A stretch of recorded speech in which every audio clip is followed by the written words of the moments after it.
चलो जी, करते हैं क्लास को प्रारंभ। हैं good morning everyone, very good morning. इसके अंदर हम लोगों ने जो टॉपिक करना है ना, वो आज वाला हमारा टॉपिक रहेगा अधिगम वाला। और ये अधिगम आपको पता है भी सभी एग्ज़ाम के अंदर आता है। किसी भी तरह का अगर आप एग्ज़ाम दोगे ना टीचिंग से जुड़ा हुआ, तो उसमें अधिगम आता ही है। वही टॉपिक आज हम लोग स्टार्ट करेंगे। इस अधिगम के अंदर हम लोग बहुत सारी चीज़ें करने वाले हैं। आपको पता है कि अप्लाइड प्रश्न पढ़ते हैं अधिगम से। अधिगम जो है ना पोर्शन, इससे अप्लाइड प्रश्न पढ़ते हैं। अप्लाइड समझते हो आप क्या चीज़ होती है? अप्लाइड का मतलब होता है अपने विवेक से काम करना होता है। हाँ, अपने विवेक। अब ये अपने विवेक वाली अगर मैं बात बताऊं तो हर आदमी के पास अपनी एक चाबी होनी चाहिए। से यस है ना, हम लोग पढ़ते हैं तो हमारी एक चाबी होनी चाहिए हमारे पास में। पढ़ती दुनिया है, लगता वही है जो सही विवेक का काम करता है। एक विवेक के ऊपर मेरे को बात याद आ गई, मैं थोड़ा सा टॉपिक स्टार्ट करूं उसके बाद बताऊंगा आपको, ठीक है? विवेक से जो काम लेता है ना, वो क्या करता है कि बहुत सारे लोगों के बीच में अपनी पहचान बना लेता है। ये तो आपको पता ही है ना? तो हम लोग ये टॉपिक करेंगे, इसको बिल्कुल वैसे ही पढ़ेंगे जैसे एग्ज़ाम के अंदर क्वेश्चंस निकलते हैं। एग्ज़ाम के अंदर क्वेश्चन कैसे घुमाता है वो सारी बातें मैं आपको बताऊंगा। इस टॉपिक के अंदर पढ़ने वाली चीज़ें क्या है वो मैं आपको सबसे पहले बताऊं। एक तो इसके अंदर हम लोगों ने इसका पढ़ना है अर्थ, ये ध्यान रखना। एक तो अधिगम का अर्थ पढ़ेंगे। सही मायने में लोगों को इसके अर्थ का ही पता नहीं है, ठीक है? उसके बाद हम लोग पढ़ेंगे इसकी परिभाषा। परिभाषा पढ़ेंगे। परिभाषा के बाद में हम लोग इसकी पढ़ेंगे विशेषताएं। विशेषताएं, अरे यार एक एक टॉपिक में से निकलेगा क्वेश्चंस इसके। आप चाहे D++ का दो, किसी भी लेवल का दो, चाहे किसी भी क्षेत्र का, तो इसमें से अच्छे क्वेश्चंस निकलते हैं। विशेषता के बाद में आपके आ जाएगा विधियाँ। विधियों में से भी क्वेश्चंस निकलता है। इसके प्रकार में से भी क्वेश्चंस निकलता है। और अगर हम बात करें घटक की, तो घटक में से भी क्वेश्चंस निकलता है। घटक कह दो या तत्व कह दो, एलिमेंट्स जो होते हैं ना, वो चीज़ है। क्या बातें से सहन नहीं होती है? अच्छा अच्छा।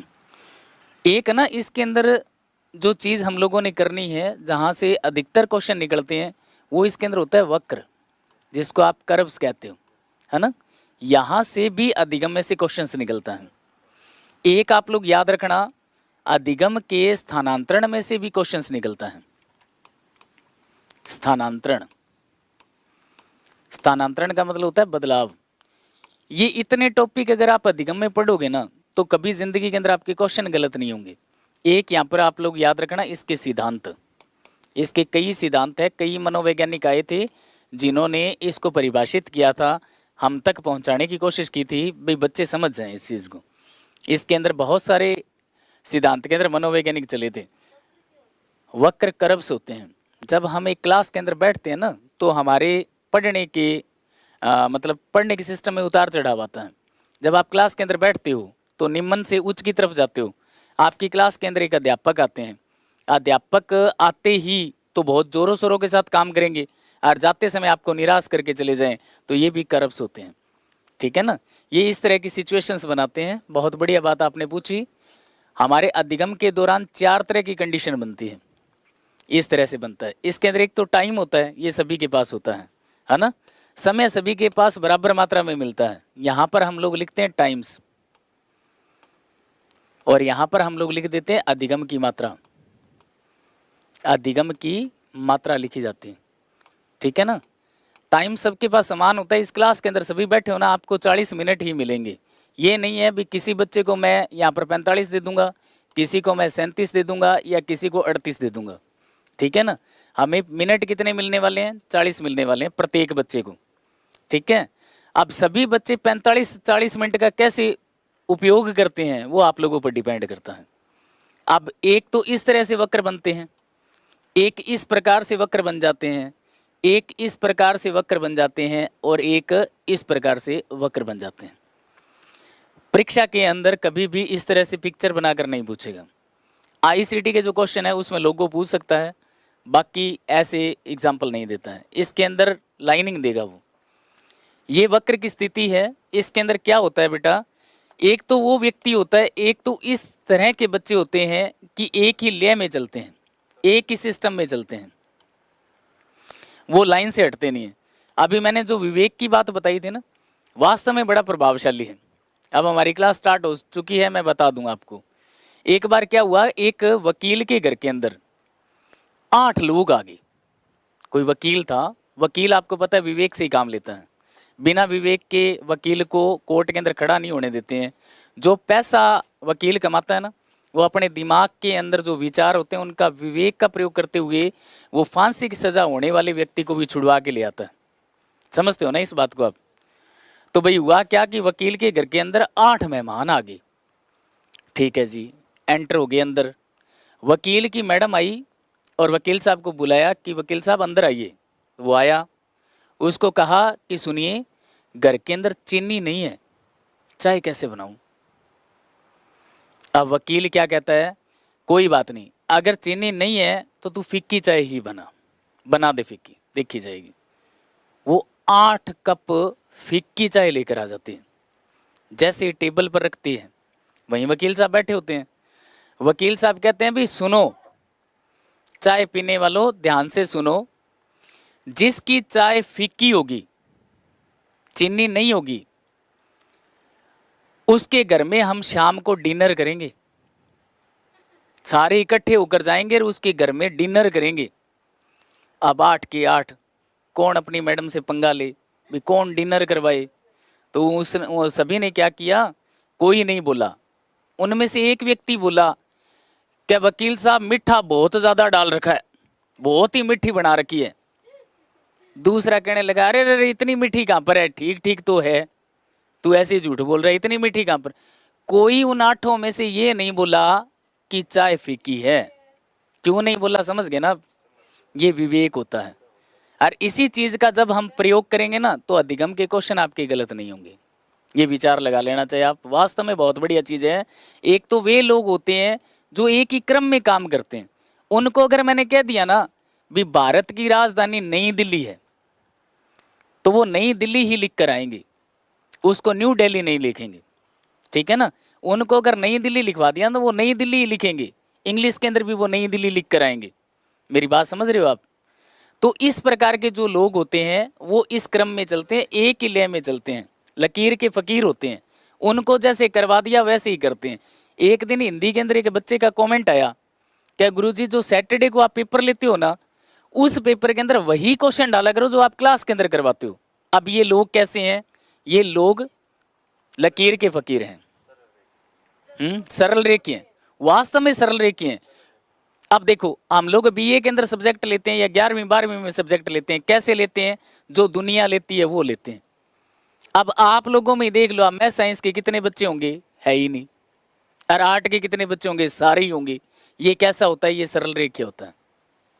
आप कॉमर्स के हो, कोई बात नहीं, एक दो अपवादित होते हैं। ये जो क्रम है ना बेटा, इस क्रम के अंदर क्या होता है कि बच्चे का स्टार्टिंग लेवल तो होता है तेज, और लास्ट का लेवल जब कामयाब होने की कंडीशन आती है लो हो जाता है। भाई 10वीं के अंदर तो उसके 98% आ गए, और जब उसको कामयाब होना था तो वो पास मार्किंग ही नहीं ले रहा है। तो ऐसे वक्र कौन से होते हैं? ये जो वक्र है ना, ये वाले, इस वक्र को हम लोग क्या कहते हैं? ऋणात्मक वक्र कहते हैं। क्या कहते हैं इसे? ऋणात्मक, जो लास्ट में हमें झुका देता है। मेरी बात समझ रहे हो ना आप? है? हाँ, सुनिए मेरी बात, आपकी क्लास के अंदर भी ऐसा ही होता है। टीचर्स की कंडीशंस कुछ जगह पर ऐसी होती है, आएंगे क्लास के अंदर तो पूरे वेग के साथ आएंगे, पूरा तेज होगा, और जाएंगे उस समय मुंह लटकावा कर चले जाए, वो पढ़ाई पढ़ाई नहीं होती है। सही यस? इसके अंदर हमें किसी भी तरह का अधिगम प्राप्त नहीं होता है।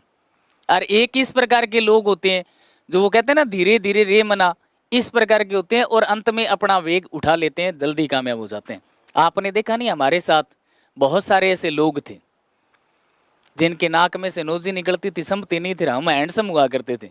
वो तो आज है गेस्टेड ऑफिसर, हम वहीं बैठे। सही यस? ऐसी कंडीशन वाले जो लोग होते हैं वो क्या बना देते हैं? वो इस प्रकार के वक्र बना देते हैं। इसको हम लोग क्या कहते हैं? धनात्मक वक्र कहते हैं।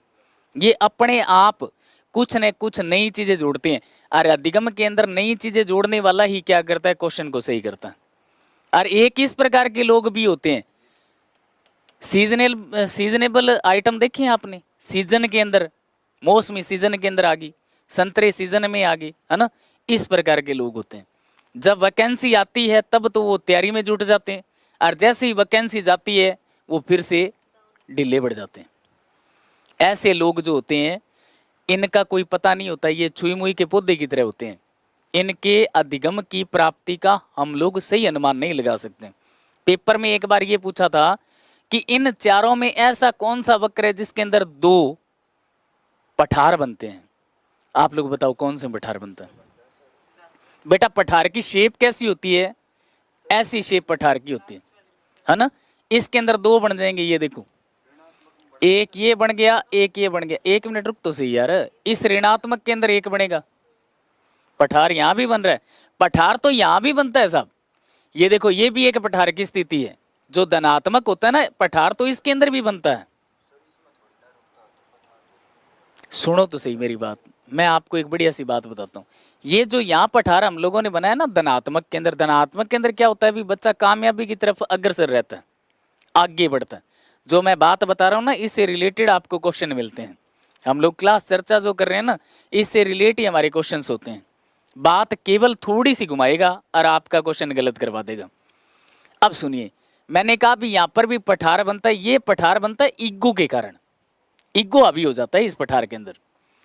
जब किसी व्यक्ति को थोड़ा सा ज्ञान होता है ना, तो हम कहते हैं ना अधगर गगरी छलकत जाए। अब ये जो आप कमेंट देख रहे हो ना, या कोई भी बच्चा क्लास के अंदर बैठता है, मैं तो मेरे अनुभव के आधार पर बता रहा हूँ, पूरी क्लास के अंदर जब हम लोग पढ़ाते हैं उन लोगों को ज्ञान नहीं होता है बिल्कुल भी, और जब थोड़ा सा ज्ञान आता है ना, उन्हें थोड़ा सा ही आता है, ज़्यादा तो हम देते ही नहीं, उतना ही देते हैं जितना कि उनके लेवल का है। फिर वो उछलेंगे ऐसे, सर इसका क्या होगा, उसका क्या होगा। अभी कल परसों की बात है, हिंदी की क्लास के अंदर मैं इच्छा से रिलेटेड वाक्यांश लिखवा रहा था।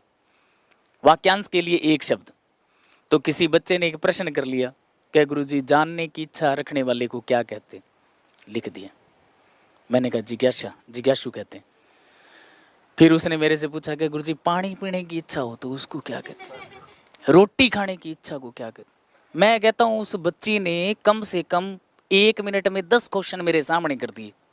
फिर मैंने नेट बंद कर दिया। मैंने कहा ये थोड़ी देर के बाद में कहेगी कि सर कक्षा में आने की इच्छा रखने वाले को क्या कहते हैं। ये तो सारे इच्छा से इनको ये नहीं पता भी सर जो चीज़ करवा रहे हैं वो एग्जाम की दृष्टि से बहुत ही महत्वपूर्ण है। जो चीज़ मैंने लिख दी ना, वो लो पर लकीर है, उससे हटेगा नहीं क्वेश्चन। यार ये आप लोग प्रूफ देख रहे हो। जब तुम सियाणे मानस हो भाई, पर्यायवाची का कोई क्वेश्चन नहीं टूटता तो और कहाँ से टूट जाएगा। पर्यायवाची जो होते हैं ना वो टिपिकल क्वेश्चन होते हैं, इसके अंदर कहीं से कुछ भी उठा के दे देता है। मैंने आपको कम से कम, आप मानोगे नहीं, 75 या 80 पर्यायवाची लिखवाए हैं, इन्हीं से रोटेट होते हैं क्वेश्चन हमारे।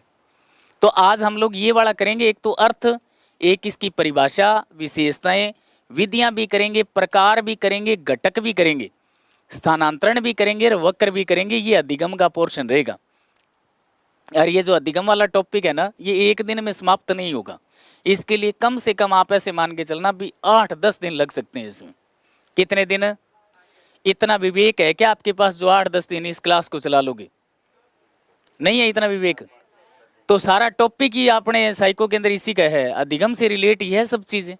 तो ये देखो बेटा, सबसे पहले हम लोग बात करते हैं अधिगम की। अधिगम का मतलब होता है सीखना। जैसे आप लोगों ने यूट्यूब पर ये देख लिया होगा, पवन सर ने किस तरीके से आप लोगों को बताया था, देखा था जी, स्टेटस लगाया था, हाँ लगा दिया करो। हम लोग इसकी बात करते हैं भी अधिगम जो होता है ना, अधिगम, इसका अर्थ अगर हम लोग लें तो इसका अर्थ होता है सीखना। ये बात बिल्कुल सही है भी, अधिगम का अर्थ क्या होगा, सीखना ही होता है। लेकिन ये सीखना अधिगम को पूर्ण रूप से परिभाषित नहीं करता, पूर्ण रूप से परिभाषित नहीं करता। ये तो बात तुम जानते ही हो भी। मैंने कहा यहाँ सीखना, सीखना बच्चा हर एक स्थिति में सीखता है, क्योंकि ये सार्वभौमिक स्थिति है। सार्वभौमिक का मतलब ये होता है कि इन्वायरमेंट के अंदर जहाँ जाओगे ना, वहाँ आपको सीखने के लिए मिलेगा। कोई बच्चा लड़खड़ा के अगर गिर जाता है तो वहाँ भी सीखता है, वहाँ भी सीखता है। ये इसको सही ढंग से परिभाषित नहीं कर रहा है। तो इसको सही ढंग से परिभाषित कौन करेगा भाई? ये जो चीज़ हम लोगों ने लिखी है ना बेटा, ये क्या है, इसका एक छोटा अर्थ है। अधिगम का एक वास्तव में छोटा अर्थ है, इसको हम लोग ये कह सकते हैं भी ये संकीर्ण अर्थ है इसका। और पेपर में मुझे ध्यान है भी 2018 का जो पेपर हुआ था उसके अंदर एक क्वेश्चन पूछा गया था कि अधिगम का व्यापक अर्थ क्या होता है, और 99% बच्चे सीखना ही लगा कर आए थे। गलत हो गया उनका। ये कहता है तो अधिगम को परिभाषित कौन करता है, अधिगम को परिभाषित कौन करेगा, इसका व्यापक अर्थ करेगा। इसका जो व्यापक अर्थ होता है ना, व्यापक अर्थ मतलब एक बड़ा अर्थ होता है, और बड़ा अर्थ जैसा कि मैंने आपको बताया विवेक शब्द लिया मैंने, उसी प्रकार का होता है। व्यवहार में होने वाला अपेक्षाकृत स्थायी परिवर्तन होता है। किसमें? व्यवहार में होने वाला। अब मैंने यहां पर शब्द डाल दिया व्यवहार में होने वाला अपेक्षाकृत स्थायी, अपेक्षाकृत स्थायी।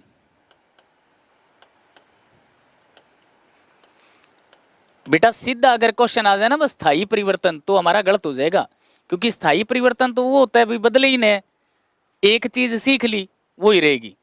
अब देखो ये मेरे पास मोबाइल है, आप बिलीव रखना कि जब मैंने फर्स्ट टाइम इसे लिया ना और जैसे ही कॉल आई मैंने उसे उठाया, ऐसे कान के लगाया तो कट गया था फोन। कारण अनुभव नहीं था। धीरे धीरे धीरे धीरे आज इतने एक्सपर्ट हैं कि इस मोबाइल के जरिए बहुत सारे काम हो जाते हैं ना। मनी ट्रांसफर हो जाती है, किसी से बात करनी हो ढंग से हो जाती है। जैसे मान लीजिए हमें लैपटॉप के अंदर कोई वेबसाइट खोलनी है तो वो लैपटॉप वाली वेबसाइट भी इसमें खोल सकते हैं हम। सही है या नो? सही है ना ये कहानी भाई। हम लोगों ने धीरे धीरे क्या किया, बदलाव किया। अपेक्षाकृत स्थायी का मतलब ये होता है कि आपने आपको किसी ने उंगली पकड़वा दी। ये देखो एक व्यक्ति है यहाँ पर, ठीक है ना, मान लीजिए आपके पापा हैं और आप छोटे से थे, आप बिल्कुल नन्हे से थे, ये लो आप नन्हे से हो, आपके पापा ने आपको उंगली पकड़वा दी। स्टार्टिंग में तो उंगली पकड़वा के ही हमें सिखाते हैं, चलना सिखाते हैं। उन्होंने तो केवल हमें चलना सिखाया था, लेकिन हम तो बहुत कुछ चला लेते हैं आज। ये क्या था? ये अपेक्षाकृत स्थायी था। अपेक्षाकृत स्थायी का मतलब क्या होता है? इंग्लिश के अंदर हम लोग क्या कहते हैं? Relatively permanent. रिलेटिवली परमानेंट जो कंडीशन होती है ना उसको अपेक्षाकृत स्थायी कहते हैं। अब रिलेटिवली का मतलब समझते हो? रिलेटिव हम क्या कहते हैं भाई? हमारे संबंधित, है ना भाई, उस स्थिति। हाँ ये बात सही है। किसी चीज, कोई भी चीज हमारे सामने आती है तो हम उसकी कंडीशन के आधार पर उसे बदल सकते हैं, ठीक है ना। अब मैंने यहाँ पर कहा भी पापा ने हमें उंगली पकड़वाई, बिल्कुल सही है, हमें उंगली पकड़वा दी, उंगली पकड़ के चलना सिखाया, और धीरे धीरे धीरे धीरे हम लोग चलकर आज क्या बन गए हैं? आज एक पूरी पर्सनैलिटी को शो करने वाले व्यक्ति बन गए हैं। ये कैसे हुआ? ये अपेक्षाकृत स्थायी हुआ। कब? जब हमारे व्यवहार में परिवर्तन हुआ, जब हमारे व्यवहार में परिवर्तन हुआ। अब अगर हम लोग व्यवहार की बात करें, व्यवहार की, बिहेवियर, तो बिहेवियर अच्छा और बुरा दोनों तरीके का होता है। ये बात सही है या गलत है? सबसे पहले तो हमें ये पता होना चाहिए, जैसा कि मैंने उस क्लास के अंदर आप लोगों को बता दिया था भी, व्यवहार, ये जो शब्द है ना बेटा, व्यवहार शब्द, आपको पता है कि व्यवहार शब्द को सर्वप्रथम किसने प्रयोग में लिया था? मैंने बताया था, अगर आपने क्लास देखी हो, पर तुम लोग देखते कहाँ हो, तुम्हें टाइम नहीं मिलता है। 30 या 35 मिनट की क्लास होती है, वो आपको देखनी चाहिए, क्योंकि उसके अंदर हम लोग बहुत सारी ऐसी बातें बताते हैं जिससे आप लोगों का नॉलेज बढ़ता है। नॉलेज बढ़ाने के लिए है तो तूने तबीयत से मोबाइल थोड़ी चलाना था, आंखों से देखनी थी वो। अच्छा, अब देखो यहां पर ये दो बातें याद रखना बेटा, दो बातें याद रखना। एक तो आप जेबी वॉटसन को याद रखना, इसमें किसको? जेबी वॉटसन को याद रखना। हाँ वो मैं बताता हूं। एक तो जेबी वॉटसन, और एक यहां पर बंदा याद रखना, मैकडूगल। मैकडूगल, ये दो बंदे आप लोग याद रखना अगर व्यवहार को पूरा करना चाहते हो, क्योंकि अधिगम जो हमारा चलेगा वो व्यवहार पर आधारित ही होगा, बिहेवियर थ्योरी पर आधारित होगा। जितने भी जो भी मतलब साइकोलॉजिस्ट थे ना, इन्होंने प्रयोग किए थे, वो सारा इस चीज का पता लगाने के लिए किया था। और व्यवहार का बहुत फर्क होता है। दो तोते थे, छोटे से जब वो थे ना, तो उड़ के, और एक तो चला गया, हाँ एक तो चला गया साधु वाले डेरे के अंदर, साधु वाले डेरे के अंदर चला गया। ये इंग्लिश के अंदर पाठ है आपकी, हिंदी में है क्या? साधु के डेरे के अंदर चला गया और एक चोर डाकू वाले डेरे के अंदर चला गया। अब हुआ क्या, दोनों को व्यवहार अलग अलग मिला। साधु के डेरे के अंदर उसको क्या मिला कि वहां पर कोई भी व्यक्ति बाहर से आता था ना, तो साधु उनको कहता था भी आइए, बैठिए, थोड़ी देर रेस्ट कीजिए, पानी पीजिए, खाना खाइए और फिर आप लोग जाइए। और जो डाकू की तरफ गया हुआ था ना, वो डाकू क्या करता था, अरे अरे व्यक्ति आ रहा है, उसको पकड़ लो, लूट लो, मार डालो, छीन लो उससे, ऐसी कंडीशन थी।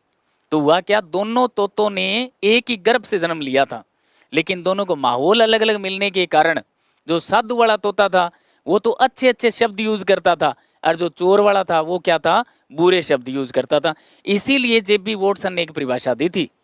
जेबी वॉटसन की परिभाषा वास्तव में याद रखना आप, कौन सी, आप मुझे किसी भी श्रेणी का बच्चा दे दीजिए, आप मेरे को मरासी का बच्चा ले आके दे दो, मरासी समझते हो ना भाई, उस प्रकार का बच्चा ले आ दो जो बिल्कुल कुछ नहीं जानता, आउट ऑफ एरिया में रहता है, जिसको कुछ भी माहौल नहीं मिला हुआ, लेकिन लाकर छोटा सा बच्चा देना, जन्म लेते ही मेरे पास छोड़ देना, और फिर आप लोग जो चाहोगे मैं वैसा बनाऊंगा। नहीं कर सकता, हर आदमी के बस का रोग नहीं है यार। हमारे घर के अंदर हमारे माता पिता कितना कर रहे हैं, माता पिता को पता नहीं, माता पिता इस एनवायरनमेंट के अंदर अधिकारी भी देखते हैं, डॉक्टर भी देखते हैं, सब कुछ देखते हैं, उनके मन में इच्छाएं होती है, पूरी तो नहीं होती। कितना ही खड़ा हो जा तू, ठीक है ना, जब तक उसको माहौल वैसा नहीं दोगे। मेरा बच्चा इंग्लिश मीडियम स्कूल के अंदर जाता है, आपका भी जाता है, वो बच्चा इंग्लिश के अंदर कमजोर क्यों रह जाता है, क्योंकि उसे वैसा माहौल नहीं मिलता। 6 घंटे वो स्कूल के अंदर तो इंग्लिश सीख लेगा, घर के अंदर अगर माहौल ही नहीं मिला तो वो कंडीशन नहीं बनेगी जो उसकी बननी चाहिए। सही है या नो, है ना। तो मैंने कहा एक तो जेबी वॉटसन को याद रखना और एक मैकडूगल को याद रखना, याद रखोगे। और एक जो मैंने यहाँ पर शब्द लिखा है ना अधिगम, मैंने यहाँ पर लिखा है अधिगम, यहाँ पर आप लोगों को ये बताना है भी अधिगम जो शब्द होता है इसके पीछे अगर मनोविज्ञान लगा दें तो इसका प्रतिपादक कौन बन जाता है।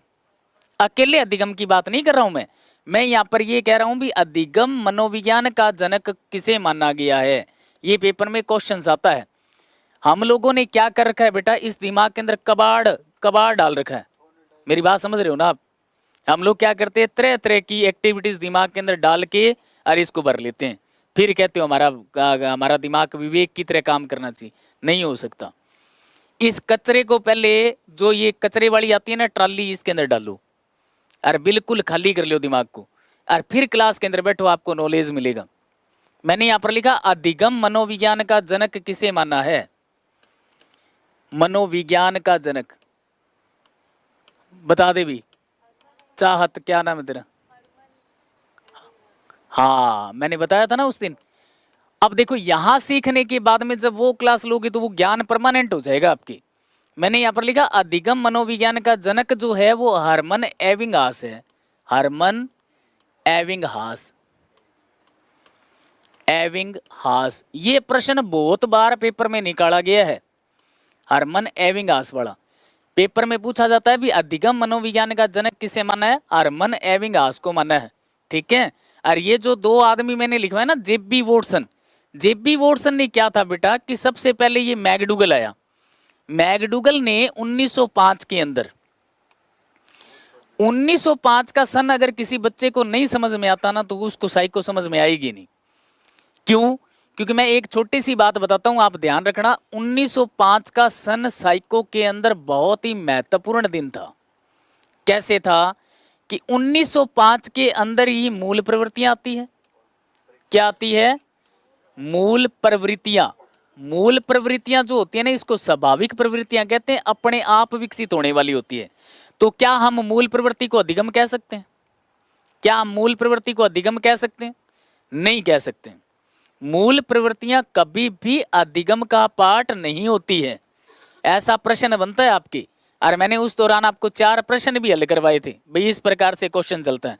अधिगम की प्राप्ति, अगर वो कहे ना भी अधिगम किस तरह से हमें मिलता है, तो ये ट्रिक की याद रखनी है आपको। ए और पी, ये अधिगम की प्राप्ति करवाता है, ये हमारे व्यवहार के अंदर परिवर्तन लाता है। ठीक है ना, हमारे व्यवहार के अंदर ये तीन ही चीजें आती है। इसके अलावा कोई भी चीज अगर क्वेश्चन के अंदर डाल दे और वो पूछ ले क्या ये अधिगम है, तो हम कहेंगे नहीं है। ठीक है ना, हमारा अधिगम अपेक्षाकृत प्रभावशाली कब होगा, जब ये तीनों कंडीशन चलेगी। ए का मतलब यहां पर क्या होता है, अभ्यास। ए का मतलब अभ्यास से लेते हैं हम लोग, और ए का मतलब हम किससे लेते हैं, अनुभव से लेते हैं, अनुभव से लेते हैं। और पी का मतलब हम किससे लेते हैं, प्रशिक्षण से लेते हैं। क्या इन चीजों से अधिगम की प्राप्ति होती है, बिल्कुल होती है। हमारे जीवन के अंदर एक तो अभ्यास, एक अनुभव और एक प्रशिक्षण। मैं इसके बारे में आपको बहुत बढ़िया बात बताऊंगा, सुनो पहले। 1905 का सन मूल प्रवृत्तियों का प्रतिपादन करता है। मूल प्रवृत्तियां जो है, स्वाभाविक प्रवृत्तियां जो है, ये निकलकर हमारे समाज में आती है। इसका पता कौन लगाता है, इसका पता मैकडूगल लगाता है। इसका पता कौन लगाता है, इसका पता मैकडूगल लगाता है। किस सन में लगाता है, 1905 के अंदर। तो मैकडूगल को हम लोग मूल प्रवृत्तियों का जनक भी कहते हैं। 1905 के अंदर ही मैकडूगल की अगर मैं बात करूं, मैकडूगल ने व्यवहार शब्द का सर्वप्रथम प्रयोग किया था। व्यवहार शब्द का क्या किया था, सर्वप्रथम प्रयोग करता था। ये सर्वप्रथम प्रयोग करता था बेटा। और ये एक प्रश्न आप लोग पुराने पेपर देखते नहीं हो, वास्तव में आनंद आ जाता है। क्या हुआ, खोल दे, वहां जूता लगा दे। दिक्कत है आपको ना, अच्छा जी, वेरी गुड। मैकडूगल ने व्यवहार शब्द का सर्वप्रथम प्रयोग किया था, कब, 1905 के अंदर। याद रखोगे। देखो बेटा, ये कहानी तो हमें समझ में आ गई। 1905 ऐसा सन था, इसके अंदर अल्फ्रेड बिन्ने, नाम सुना है आप लोगों ने? अगर नहीं सुना है तो अब सुन लो, अल्फ्रेड बिन्ने। और इंग्लिश के अंदर अगर ये नाम आएगा तो बिनेट आएगा। क्या आएगा, बिनेट आएगा। इस बंदे ने 1905 के अंदर मानसिक आयु शब्द दिया था। क्या दिया था, मानसिक आयु शब्द दिया था। ये बात याद रखना आप लोग, मानसिक आयु, या हम लोग कह सकते हैं मेंटल एज दी थी इसने। मेंटल एज, एमए दिया था इसने 1905 के अंदर। 1905 के अंदर ये कहानी याद रखना जो मैंने अभी आप लोगों को बताई है। और मैंने आपको क्या कहा भी, जो अधिगम होता है वो इन तीन कारणों से होता है, अभ्यास से, अनुभव से और प्रशिक्षण से। अभ्यास जो होता है ना, इसके अंदर क्या होता है भी, बच्चा एक चीज को बार बार करेगा तो वो अपने नॉलेज को बढ़ाएगा। अब आप लोगों को जब आपकी मम्मी ने रोटी बनाना सिखाया था, तो क्या एक ही दिन में आप परफेक्ट हो गए थे? एक दिन में तो आपके हरियाणा का नक्शा बना होगा, फिर दूसरी बार आपका राजस्थान का नक्शा बना होगा, नक्शे ही बने थे ना। अब तो तुम आंखें बंद करके जे यूं चकले पर बेलन चलाओ ना, तो तुम्हारी रोटी बिल्कुल गोल जाती है या नहीं है? मेरे साथ तो ऐसा ही है। मैंने भी शुरू में जब बाहर रहना स्टार्ट किया था ना, तो आपकी तरह ऐसे नक्शे बने थे। फिर कटोरी का प्रयोग किया, कोली होती है ना बड़े वाली, उससे काट काट के और गोल बनाई। अब कोई कह दे कि गोल बनाओ, तो आंख बंद करके बना देता हूं मैं, ऐसे करके ऐसे चल गया बिल्कुल गोल, आपसे भी सुंदर। आप लोग ये सोचते हो ना, लेडीज जो होती है वो खाना बहुत बढ़िया बनाती है। सबसे अच्छा खाना जेंट्स बनाता है। ये जो जितने भी रेस्टोरेंट चलते हैं, ये आदमी चलाता है। यहाँ पर एक भी औरत नहीं होती है। होती है क्या? तो तुम लोगों को अपने आप पर घमंड नहीं करना चाहिए भी हम लोग तो बहुत बढ़िया बनाते हैं। ये चीज जो है ना, वो अभ्यास के कारण है। और एक अनुभव भी होता है। अनुभव की अगर बात करें तो एज फैक्टर जो होता है ना बेटा, बहुत प्रभाव डालता है। एक तो बच्चा हमारे पास आता है 18 साल का, और एक बच्चा हमारे पास, बच्चा क्या आदमी आता है 35 साल का। इनके व्यवहार में फर्क होता है या नहीं होता है? इसीलिए सरकार ने सही मायने में जो शादी का टाइम रखा है ना, वो लड़की का तो रखा है 18 और लड़के का रखा है 21। तालमेल बना रहे, तालमेल बना रहे। अब मान लो कि लड़का यहां पर 18 का है और लड़की यहां पर 21 की है, तो तालमेल कभी नहीं बनता है। बताओ कैसे? लड़का 18 साल की उम्र के अंदर कहेगा, शाम को कहेगा मैं फिल्म देखने के लिए जा रहा हूं, ये उसको रोकेगी, ये कहेगी नहीं जाना है। क्यों? क्योंकि 21 साल से पहले इसने 3 साल फिल्म ही देखी है, नहीं देखी। अब ये उसे रोकने का प्रयास करे कि भाई रोको रे इसको, फिर वहां आदमी कहाँ रुकता है। नहीं रुकता ना। अब लेडीज की उम्र 18 साल है, आदमी की 21 साल है, इसलिए है क्योंकि लेडीज कहती है फिल्म देखने चले तो ये मना कर देता है, ये गोली दे देता है, कहता भाई नहीं आज तो नहीं, आज सैलरी सुलरी मिली हुई नहीं है, तनख्वाह मिल जाए फिर कोई देखे, कुछ कुछ आने लगी। ठीक है ना, इस तरह से सरकार ने टाइम पीरियड सही बनाया है, ठीक है, वरना गड़बड़ हो जाती है। आदमी बड़ा उम्र का चल जाता है, लेडीज अगर बड़ी उम्र की हो ना तो आदमी बर्दाश्त नहीं कर पाता है, कारण फिर उसके शौक जो होते हैं वो खत्म हो जाते हैं। इसलिए सरकार ने बहुत बढ़िया टाइम रखा है व्यवहार के अकॉर्डिंग। बात सही है गलत है? एक तो हमारे पिता सोचते हैं और एक हम सोचते हैं, फर्क है कि नहीं है? हमारा तालमेल हमारा माता पिता के साथ क्यों नहीं बैठता? क्योंकि उनके सोचने का तरीका अलग होगा और हमारा अलग होगा, ऐसा होगा। हाँ, वो 47 की लड़ाई से पहले वाला सोचते हैं, हम लोग आज वाला सोचते हैं। उनको तो राजेंद्र नाथ बढ़िया लगता है हीरो के अंदर, और हमें सलमान खान लगता है। अब रात दिन का फर्क है नहीं। हाँ, अब ये चीज है भी, इसके अंदर ये कहानी याद रखना जो मैंने बात बताई। और यहाँ पर हम लोग जो जेबी वॉटसन है ना, अब ये मैकडूगल जैसे ही व्यवहार शब्द देता है, 1905 के अंदर इसने दे दिया। अब कोई चीज जब समाज के अंदर आती है ना तो उस पर विचार होते हैं, उस पर वाद होता है। ये बंदा उस वाद को देखते हुए क्या करता है, इस व्यवहार को व्यवहारवाद में बदल देता है। जे पेपर में क्वेश्चन आ जाए व्यवहारवाद का जनक कौन है, तो व्यवहारवाद का जनक जेबी वॉटसन है बेटा, यहाँ पर लिख लो व्यवहारवाद का जनक। व्यवहारवाद के अंदर वाद ही वाद थे, व्यवहारवाद का जनक व्यवहारवाद का जनक जो था वो जेबी वॉटसन था। और तुम्हारा क्वेश्चन अगर गलत कराना हो तो 1 सेकंड लगता है, 1 सेकंड। वो यूं कह दे व्यवहारवादी कौन था, व्यवहारवादी, मैंने तो ई की मात्रा लगाई और क्वेश्चन बदल गया, यहां पर हो जाएगा थोरनडाइक। क्या हो जाएगा? थोरनडाइक हो जाएगा, ये बात याद रखना भाई।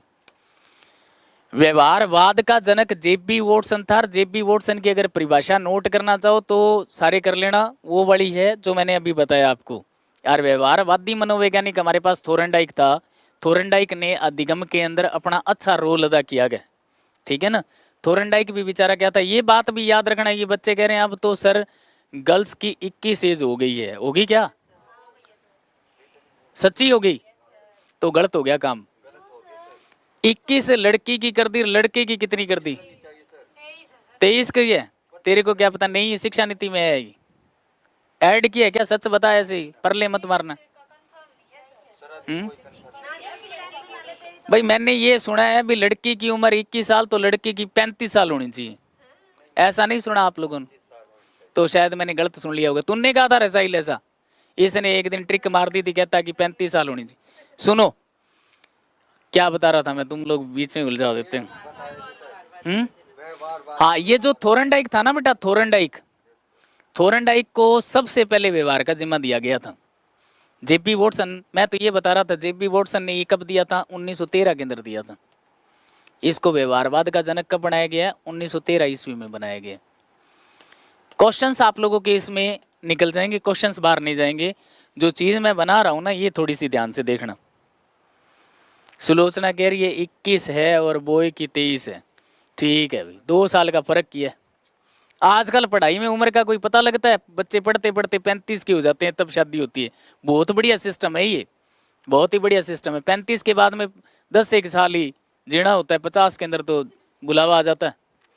ये लो जी, जेबी वॉटसन ने इसको 1913 के अंदर दिया था और थोरनडाइक को इन्होंने काम सौंप दिया था। थोरनडाइक को इन्होंने कहा भी थोरनडाइक अब तू व्यवहार पर कुछ काम कर। तो हुआ क्या था कि थोरनडाइक को एक कंपनी ने बुलाया, इनकी एक प्रयोगशाला थी बेटा। इस तरह से बात बता दूं आपको, इस तरह से इन लोगों की एक प्रयोगशाला थी, आपको पता ही है, वो जर्मनी के अंदर थी और थोरनडाइक अमेरिका का था। थोरनडाइक कहाँ का था? अमेरिका का। एक बार एक प्रश्न आया था कि थोरनडाइक निवासी कहाँ का था, तो थोरनडाइक अमेरिका का निवासी था। ये बात आप लोग याद रखना। अब हम लोग काम कर रहे हैं व्यवहार पर। व्यवहार पर हमें 3 बंदे दिखाई दे रहे हैं। एक तो मैकडूगल ने तो व्यवहार शब्द को इस्तेमाल किया था, प्रयोग में लाया था। और जेबी वॉटसन जो था उसने इस पर काम किया था। और इस चीज को संभालने वाला कौन था? इस चीज को संभालने वाला थोरनडाइक था। अब हुआ क्या कि इस प्रयोगशाला के अंदर, ये एक प्रयोगशाला थी, ध्यान से सुनते रहना, इस प्रयोगशाला के अंदर बेटा इन्होंने किया क्या, थोरनडाइक को शामिल कर लिया। इन्होंने कहा भी थोरनडाइक बहुत ही ब्रिलियंट आदमी है, इसको यहाँ पर बुलाओ। थोरनडाइक यहाँ पर आ गया इस प्रयोगशाला के अंदर। ये लो जी, ये थोरनडाइक हमारे पास आ चुका है। जैसे ही थोरनडाइक आता है तो नए क्षेत्र के अंदर कोई ब्रिलियंट नहीं होता है, धीरे धीरे ज्ञान ग्रहण करके फिर बनता है। हम लोग अधिगम की बात कर रहे हैं, तो ये बंदा जैसे ही कंपनी में आया ना, तो इसको कम से कम 6 महीने तो कंपनी के वर्कर को समझने में लगी। अपेक्षाकृत व्यवहार में परिवर्तन तो इसका देखा जा रहा था भी, धीरे धीरे ये अपने आप को भी बदल रहा था, उस कंपनी के लायक बना रहा था। लेकिन जो काम इसे सौंपा गया था ना, वो काम इसको पहली बार जब सौंपा गया तो ये फेल हो गया उसके अंदर। कौन? थोरनडाइक। थोरनडाइक को कहा भी अधिगम पर ऐसा प्रयोग कर भी सामने बैठे हुए बच्चों को सबको समझ में आ जाए। तो इसने जो प्रयोग किया ना फर्स्ट टाइम, आप लोग भी जब फर्स्ट टाइम पढ़ाओगे तो आपसे वो क्वालिटी नहीं आएगी। मैंने क्या कहा, अभ्यास अभ्यास अभ्यास तो आपका अच्छा है और अनुभव मेरा अच्छा है।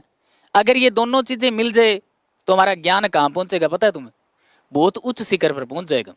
भाई तुम्हारा तो अभ्यास है और मेरा अनुभव है। आप लोग अभ्यास कर रहे हो, आपको भी पता नहीं कि क्वेश्चन कैसे निकलता है, और मेरा अनुभव है, मेरे को ये पता है भी इस टॉपिक में से यहां से ऐसे बन सकता है क्वेश्चन। तो आपका अभ्यास और मेरा अनुभव अगर साथ में जुड़ जाए तो कहानी अच्छी बन जाएगी कि नहीं? बन जाएगी ना। तो थोरनडाइक को ये कहा गया कि भाई तू ये काम संभाल। थोरनडाइक फर्स्ट प्रायोरिटी में खराब हो गया था, गलत हो गया काम। इसको नया आदमी जानकर सेकंड बार और दिया गया। एक गलती सभी की माफ होती है, सेकंड फिर दी गई ना, तो बेचारे ने काम तो बढ़िया किया था लेकिन परफेक्ट फिर भी नहीं हुआ, इसमें भी ये फेल हो गया। अब क्या हुआ कि इसको कंपनी वालों ने कहा, कहते यार ये तो हम लोगों ने ब्रिलियंट माना और बंदा है नालायक, ये समझ नहीं पा रहा है बात को, इसको कंपनी से बाहर निकाल दो। अब बाहर निकालने के लिए आया कौन? 2-3 बंदे आगे बाहर निकालने के लिए, लेकिन यहां पर 2 बंदे हमारे साथ खड़े थे। एक तो था विलियम जेम्स। कौन? विलियम जेम्स प्लस में विलियम वुंट। ये बात याद रखना अधिगम के दौरान। एक तो था बेटा विलियम जेम्स और एक था विलियम वुंट। इन दोनों ने देखा भी काम तो ठीक ही कर रहा है ये, पहले प्रशिक्षण के अंदर ये फेल हुआ, सेकंड प्रशिक्षण तो इसका ठीक ही जा रहा है, अब अपने भाई क्या करें, इसको रखना पड़ेगा। तो इन्होंने कहा थोरनडाइक को बुलाओ। इन्होंने अपने पास थोरनडाइक को बुलाया। थोरनडाइक इन दोनों के पास आता है। थोरनडाइक कहते हैं भी देख, हम 2 ही एग्री हैं, बाकी जितने भी प्रयोगशाला के अंदर वर्कर हैं वो तेरे काम से संतुष्ट नहीं है, तेरे को बाहर निकाल रहे हैं। तो थोरनडाइक ने कहा साहब अब मैं क्या करूं? तो उन्होंने कहा तू एक शोध पत्र जारी कर, शोध पत्र जारी कर, और वो शोध पत्र जब कंपनी को तू देगा तो हो सकता है कि कंपनी के कुछ लीडर्स समझे कि चलो कोई बात नहीं, एक गलती और माफ करते हैं इसकी। तो इसने कहा चलो ठीक है मैं शोध पत्र देता हूं, आप मेरे को तरीका बताओ। तो इन दोनों ने क्या किया, पहले तो थोरनडाइक को अपना शिष्य बनाया। क्या बनाया? चेला बनाया पहले। अगर आपसे ये पूछा जाए भी थोरनडाइक के गुरु का नाम क्या था, तो विलियम जेम्स और विलियम वुंट दोनों थे। अगर आपसे ये पूछ लिया जाए विलियम जेम्स और विलियम वुंट के शिष्य का नाम क्या था, तो थोरनडाइक था। तो थोरनडाइक को कहा भी थोरनडाइक तू बता भी क्या करना चाहिए। तो थोरनडाइक इन दोनों ने कहा भी आपको एक शोध पत्र जारी करना चाहिए, और वो शोध पत्र इसने दिया। तो इसे तीसरा मौका मिला। शोध पत्र का नाम पेपर में पूछा जाता है कि थोरनडाइक ने कौन सा शोध पत्र दिया था, तो वो शोध पत्र था animal intelligence. Animal intelligence. Animal intelligence नाम से जो शोध पत्र दिया वो किसने दिया, तो आपको पता होना चाहिए वो थोरनडाइक ने दिया था। तो भाई इसको तीसरा मौका और मिल गया। और जैसे ही तीसरा मौका मिला तो आदमी जब एक बार ठोकर लग जाती है ना, तो दूसरी बार काम संभल के करता है, और बार बार ठोकर खाने के बाद में तो वो बहुत ही बढ़िया काम करता है। थोरनडाइक ने तीसरा मौका संभाला और इसने जानवरों पर प्रयोग किया। अगर कोई आपसे कह दे कि जानवरों पर प्रयोग करने वाला प्रथम मनोवैज्ञानिक कौन है, तो हमारा थोरनडाइक है। सबसे पहले जानवरों पर प्रयोग किसने किया था? इस बंदे ने किया था। ये बात याद रखना। अगर कोई आपसे ये कहे कि जानवरों पर प्रयोग करने वाला पहला मनोवैज्ञानिक, जानवरों पर प्रयोग करने वाला सर्वप्रथम मनोवैज्ञानिक कौन आया था? थोरनडाइक आया था। यार थोरनडाइक ने आते ही भूखी बिल्ली पर प्रयोग किया था, मतलब व्यवहार को इसने साबित किया था भी वास्तव में व्यवहार होता है। ठीक है ना, क्या होता है? व्यवहार होता है भाई, ये बात याद रखोगे क्या? चलो जी, मैं एक बार पीछे फिर से स्लाइड निकालता हूं। अगर आपसे मैकडूगल की किताब का नाम पूछे ना तो आप लोग याद रखना द आउटलाइन ऑफ साइकोलॉजी है। द आउटलाइन ऑफ साइकोलॉजी है। ये किताब पूछे कब आई थी? तो 1905 के अंदर आई थी। और इसकी जेबी वॉटसन की अगर किताब पूछे तो आपको पता ही है, द बिहेवियर। द बिहेवियर, ये किताब कब आई थी? 13 के अंदर, 1913 के अंदर। इसके एक घर में बेटा हुआ था, 6 महीने का था वो, अल्बर्ट नाम था उसका। ठीक है ना। हमारे जो एक तो ये वाला है ना, जीन प्याजे है, कौन सी किताब में पढ़ा था? ऐसे फरले मार देती है तो मैं वो वीडियो देखूंगा, फिर दोबारा से चेक करूंगा। अगर 9 नहीं हुआ तो फिर डांट लग जाएगी। 11 महीने का बच्चा था यहाँ। 11 महीने के बच्चे को गोद लिया जाता है, 11 महीने की। इससे बड़ा हो जाए ना तो बच्चा समझता है। आज 2.5 साल के बच्चे को आप किसी को गोद दे दो, 2.5 साल का बच्चा तुरंत पहचान लेगा भाई मेरी मम्मी कौन है और पापा कौन है। हाँ, 2.5 साल का तो मोबाइल चला लेता है, आपके ये व्हाट्सएप यूट्यूब वगैरह चलाता है, नहीं चलाता है। 2.5 साल का बच्चा, कल मैंने एक देखा था स्टेटस किसी का लगाया हुआ था, पानी के अंदर तैर रहा था वो, देखा था आप लोगों ने? सच में, मजाक नहीं कर रहा हूँ मैं। 2.5 साल के बच्चे को विदेशों के अंदर ट्रेनिंग दे दी जाती है। मेरे पास था किसी का आया हुआ स्टेटस। तो ये बात याद रखोगे क्या? ये व्यवहार से रिलेटेड बात चलती है। अब 2 परिभाषाएं लिखो बेटा इसके अंदर, फिर ये तो बहुत सारी बातें इसमें करने वाली पड़ी हैं। परिभाषा लिखो, फिर मैं आपको बताऊंगा भी अधिगम किसके दौरान नहीं होता है। साहिल पढ़ा है क्या टाइम रे? परिभाषा, सबसे पहली परिभाषा जो थी ना वो किम्बले की थी। वो किम्बले नाम लिया, याद रखना है। अब किम्बले, मैंने बताया था ना आपको, किम्बले की परिभाषा। और एक अपना जो था गिलफोर्ड के गाल फोड़ दे, है ना। गाल कब फूटते हैं? जब अच्छा व्यवहार नहीं करते हो। तो उसने व्यवहार पर काम किया था, व्यवहार से ही व्यवहार का जन्म होता है। ठीक है ना। एक तो किम्बले की थी। किम्बले की परिभाषा आप लोग लिख लीजिए, लिखो पुनर्बलित अभ्यास। लिखो या तुम लोग लिख लोगे? लिख लो, फिर लिखो। किम्बले है ये, किम्बले। मैंने स्पेलिंग गलत लिख दी, कोई बात नहीं, तो तुम सही कर लो। अब सही है। किम्बले किसको? हाँ, ये बहुत एक्सपर्ट है, मुझे पता है, अंग्रेजी के अंदर 1 नंबर पर है ये।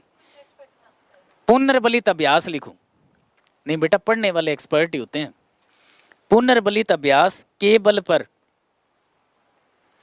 पुनर्बलित आपके लिखा हुआ है। हाँ, तो यहाँ ना उस चीज को अपने एक्सप्लेन कर लेंगे। ठीक है ना। 6 दिन चलेगी, 4-5 दिन चलेगी भाई। शुक्रवार को फिर से क्लास होगी। आज हिंदी की होगी यूट्यूब पर, और हिंदी के अंदर सबसे वीक पॉइंट उठाऊंगा मैं आप लोगों का, संधि वाला। 8 बजे ज्वाइन कर लेना, और जो चीज़ मैं बताऊं उसको समझना। ठीक है। भगवान की दया से संधि के अंदर लगभग बच्चे बढ़िया करते हैं। क्या लिखा मैंने? पुनर्बलित अभ्यास से या के बल पर आपके व्यवहार में आया हुआ, आपके व्यवहार में आया हुआ अपेक्षाकृत परिवर्तन अधिगम कहलाता है। आपके व्यवहार में आया हुआ अपेक्षाकृत परिवर्तन क्या कहलाता है? व्यवहार कहलाता है, अधिगम कहलाता है। और दूसरा आप यहां पर लिख लेना गिलफोर्ड। गिलफोर्ड, इस बंदे ने भी व्यवहार पर एक परिभाषा दी थी। गिलफोर्ड के बारे में मैंने कुछ जानना चाहते हो? गिलफोर्ड के बारे में क्या दिया था गिलफोर्ड ने? जेबी गिलफोर्ड जो था ना बेटा, एक बात याद रखना कि आदमी का जो ये माइंड होता है ना, 1 मिनट एक बात बताता हूं आपको। आदमी का जो ये माइंड होता है यही मनोविज्ञान है। ठीक है ना। आदमी का जो व्यवहार प्रदर्शित होता है ना वो यहां से होता है, जो बॉडी के बाहरी पार्ट से दिखाई देता है। व्यवहार, व्यवहार से पता लग जाता है। आदमी अगर चोर कैटेगरी का होगा ना, और वो 5 आदमियों के बीच में बैठेगा, उसका तुरंत पता चल जाता है। आदमी पारखी आदमी तो पहचान लेता है, और जो पारखी नहीं होता है उसको फिर बताया जाता है कि यार अपने बीच में जो आदमी बैठा था ना बहुत ही नालायक कैटेगरी का था। आंखें जो होती है ना, आंखें, इससे व्यक्ति की पहचान होती है, उसकी बॉडी लैंग्वेज बाद में प्रभावित करती है, नहीं होती है। आई कांटेक्ट जो होता है ना, वही व्यवहार को प्रदर्शित करता है। इसीलिए शाणे मानस कहते हैं कि जो आंख का अच्छा होता है वो दुनिया के अंदर कभी फेल नहीं होता। बात सही है या गलत है? आंख ही मरवाती है। इसीलिए तो पहले वाली औरतें क्या रखती थी? घूंघट रखा करती थी। अब बता दो क्या फर्क पड़ा इसका? धीरे धीरे ये घूंघट उठा। एक बात बताऊं, क्या घूंघट के पीछे गलत व्यवहार नहीं होते थे? होते थे, ठीक है ना। ये तो क्या है कि एक प्रथा चल पड़ी, प्रथा चल पड़ी बेटा, बाकी इस चीज से कोई फर्क नहीं पड़ता। हाँ, मन को बहलाने वाली ये जो बुद्धि है ना, बुद्धि कुछ नहीं होती थी सर। हाँ, ये जो बुद्धि है ना बेटा, बुद्धि, इस पर काम 1905 के अंदर शुरू हो गया था। 1905 से भी पहले हो गया था, 1885 के अंदर गाल्टन के द्वारा हुआ था ना। इस पर जो सिद्धांत बनाया था ना, त्रिआयामी, इस प्रकार से जो सिद्धांत बना था बुद्धि पर, इस प्रकार से जो सिद्धांत बना था वो गिलफोर्ड का ही तैयार किया हुआ था। इसको 3D सिद्धांत कहते हैं। क्या कहते हैं इसे? 3D सिद्धांत कहते हैं। आपसे अगर कोई पूछ लेना भी गिलफोर्ड ने बुद्धि का कौन सा सिद्धांत दिया था, तो आप लोग याद रखना 3D था। कौन सा था? 3D। तो इसके ब्रैकेट में अगर आप लिख लोगे तो पेन की स्याही खत्म थोड़ी होगी, यहां पर लिख लीजिए 3D। ये लो 3D लिख के छोड़ दो, बाकी तुम कहानी अपने आप समझ जाओगे। तुम इतने भोले नहीं हो, अच्छे से समझ जाओगे। गिलफोर्ड की परिभाषा लिखो भी। परिभाषा इसकी थी, व्यवहार के कारण व्यवहार में आया परिवर्तन ही अधिगम कहलाता है। व्यवहार के कारण व्यवहार में आया परिवर्तन ही अधिगम कहलाता है। व्यवहार के कारण व्यवहार में आया परिवर्तन ही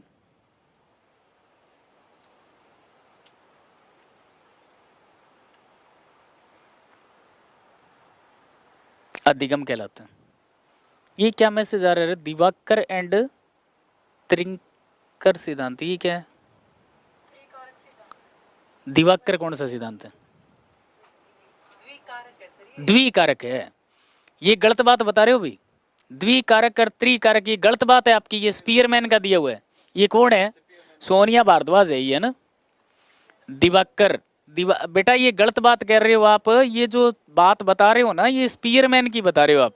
द्विकारक और त्रिकारक जो होता है ये स्पीयरमैन का दिया हुआ था भाई। त्रिकारक के अंदर उसकी डेथ हो गई थी, नहीं हुई थी स्पीयरमैन की डेथ। तो फिर बच्चे ये ऐप वाले गड़बड़ कर देते हैं। गिलफोर्ड वाली होगी आपके व्यवहार के कारण व्यवहार में आया परिवर्तन, ये क्या कहलाता है? अधिगम कहलाता है। इसके बाद में एक और आप लिख लीजिए गेट्स की। ये 3 परिभाषाएं बहुत ही बढ़िया। स्किनर स्कूनर वाली याद मत करना, उत्तरोत्तर वाली है उसकी, वो भूल जाओ। गेट्स वाली याद रखो। अनुभव और प्रशिक्षण द्वारा, अनुभव और प्रशिक्षण द्वारा व्यवहार में परिवर्तन लाना ही अधिगम है। अनुभव और प्रशिक्षण द्वारा व्यवहार में परिवर्तन लाना ही अधिगम है। परिवर्तन लाना ही अधिगम है। टाइम ही हो गया तो जल्दी यार कर देता है गड़बड़, है ना। आप लोग मुझे एक बात बताओ कि ये जो हम लोगों ने किम्बले लिखा है, इसके अंदर क्या चीज आपको मिलेगी तो आपका ये सही माना जाएगा? अपेक्षाकृत। और गिलफोर्ड वाले में भाई आप लोग अगर गिलफोर्ड की याद रखनी है ना, तो वैसे मैंने यूट्यूब पर आपको बताया था भी गिलफोर्ड, इस गिल को तो समझो गाल और इस फोर्ड को समझो फोड़ना। अब व्यवहार के कारण ही तो गाल फूटते हैं, नहीं फूटते हैं? थप्पड़ का पड़ता है जब हम व्यवहार गलत करते हैं। तो ये आप लोग इस तरह से याद रख सकते हो। और गेट्स वाले में आपको बता ही दिया क्या था, क्या मिलेगा? अनुभव और प्रशिक्षण। AAP का प्रयोग करने वाला जो बंदा था वो गेट्स ही था। कौन था? गेट्स था। तो अधिगम क्या है? AAP अधिगम है। अधिगम क्या है? AAP। आप लोग मुझे एक बात बताओ, एक तो अभ्यास होता है और एक अनुभव होता है। इसके अंदर दिमाग का प्रयोग अभ्यास में होता है या अनुभव में होता है? अगर कोई आपसे पूछ ले भी अभ्यास में कौन सा बल लगता है, मानसिक या पेशीय? पेशीय का मतलब होता है बॉडी का, जैसे मैं भाग रहा हूं तो ये पेशीय है। और अगर मैं दिमाग का प्रयोग कर रहा हूं तो वो किस में है? अभ्यास में तो आपका पेशीय है और अनुभव के अंदर मानसिक होगा। ठीक है ना, दिमाग का प्रयोग होता है। तो हमारे ये जो साइकोलॉजिस्ट थे ना, सबसे पहले थोरनडाइक ने पेशीय बल का ही प्रयोग करवाया था। एक भूखी बिल्ली को पिंजरे के अंदर डाल दिया, अब वो आपकी तरह एम ए बी एड तो थी नहीं, उसको पता वो भी लोग किया ऐसे खुलेगा, घूमती रही बेचारी, चक्कर लगाती रही, वो पेशीय बल लग रहा था उसका। याद रखोगे। बाकी चर्चा हम लोग कल करेंगे, आज इतना ही करेंगे। बात पल्ले पड़ी है क्या? पड़ेगी, धीरे धीरे पड़ेगी, टाइम लगता है कोई चीज को समझने में। ठीक है, ठीक है बेटा, थैंक यू।